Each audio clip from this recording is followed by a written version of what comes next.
still on water issues. Technology and a bit of innovation have resulted in a possible solution to the country's drought woes. Well, Ray de Vries has managed to turn air into water. No, I'm not joking. His technology draws water from air through a condensation and filtration process. Well, de Vries is currently working on raising the money needed to make this technology readily available. He joins us in studio now to unpack the process. Ray, good morning. I must say I'm fascinated by this, and I know that the system debuted last year. So it's kind of been in the testing phases. How did you actually come up with this idea? We're not inventors, we're actually innovators. And we saw this technology a while ago whilst I was working on sporting events. And I thought, I can't believe that nobody else is doing this. Why aren't we doing this? If the solution is in the air, why are we building dams high and worried about all of that sort of stuff? I see by the story just before this about the taps are closing off. There's no need for that. You can have a machine in your home, which we're doing at the moment, and it's just gone mad because of the drought. But water used to be free. Water is not free. Water is an expensive item, a very treasured item, and very important for everybody. So you can have this at home. You can make up to 32 litres a day from a machine that stands as high as the old-fashioned plastic drinker. Switch it on, you're drinking the humidity, ultravioleted, mineralized, and filtered.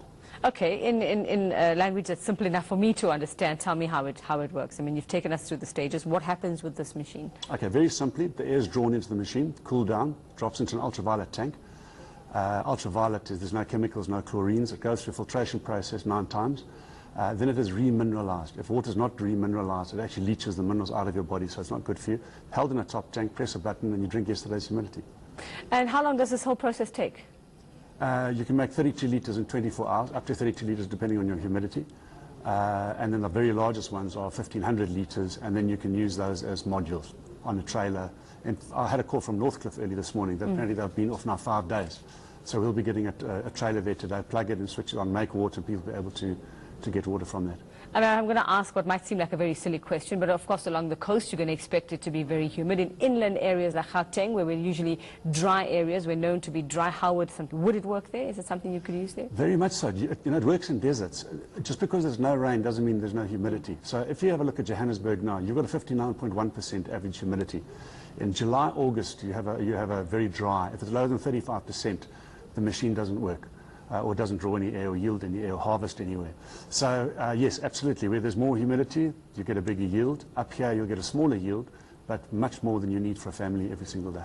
So this is something you can use in an ordinary household, like you say, for every family? Absolutely. School, office, home, anywhere. And it's just one machine standard size, or are they different sizes depending on whether it's industry or whether it's a home? They're different sizes, yeah. The bigger they are, the bigger the harvests are.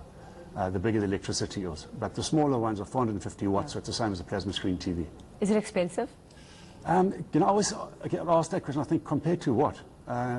If it's 26,500 rand excluding VAT, that is expensive. It's an investment. It'll last you many years. How long would one machine last you? I mean, I'm thinking of water filters, things we have in our jugs. Water filters jugs have to be changed every year. Yeah. That's about 550 bucks. Okay. But your capital outlay is 26,500 rand. We have managed now to get finance, which is about 750 rand a month, so that it's open to many more South Africans. And does it use electricity in the home? Yes, it does, yeah. But about the same as a plasma screen TV, so it's minimal. And can I ask you why? I mean, have you told government about this? Have you been in talks with government? I mean, we're looking for solutions to our problem at the moment? You know, we have. We've been, in fact, even in touch with the minister herself, but I think they're preoccupied with other things. We are preoccupied with the catastrophe that's happening in South Africa at the moment, and it is nothing less than a catastrophe. And we only wake up, you know, the milk used to come from a carton, and then it came from a cow when we realized that, you know, milk was short. Water comes from a tap, well, it doesn't. It comes from a dam that might be empty.